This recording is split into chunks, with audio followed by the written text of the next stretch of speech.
Ayan, hello po sa ating lahat, Team Edsi. So, hindi nga po matapos-tapos ni Viancy ang kanyang panunumpa. Nadidistract po siya. Sana all. So, tuloy-tuloy lang po tayo, Team Edsi. Kasi may nababasa po akong mga comments sa kabila. Pero, don't worry, hindi naman po yan aapekto sa atin na mga solid, diba?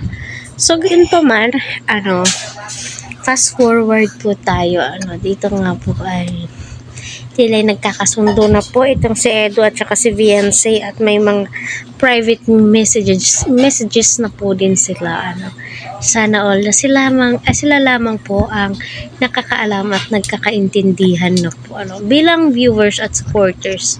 Yung mga ganon, napakasarap sa puso na maririnig, silang dalawa na ganon, at ang kulit ni Rob, habang nagtatanong po siya, inulit-ulit po niyang itanong kay Viancy, yung tipong hinuli-huli po talaga nila kung totoo bang nagchat-chat po sila, chit-chat, so sana all, At saka kung pansin niya, magkaedad lang po sila, kung habang tinititigan mo, di po halata na 16 pa lang si Viancy, magsi-17 pa lamang po siya this coming September, At saka sa usapang Ursula, yes, malapit na officially liligawan ni Eds itong si Viancy. Ika nga ni Viancy, sa susunod na taon daw is mag-i-18 na po siya. So, excited si Viancy. Kahit sino naman po, kung nagkakaintindihan kayo, mahal yung isa't isa, kung may nabubuo na pong pagtitingin, why not? Age doesn't matter. Diba? Kung gusto ni Edu, gusto ni Viancy, kay sarap kayang suportahan yung mga ganito. Like kay Ruel at kay Rachel, diba?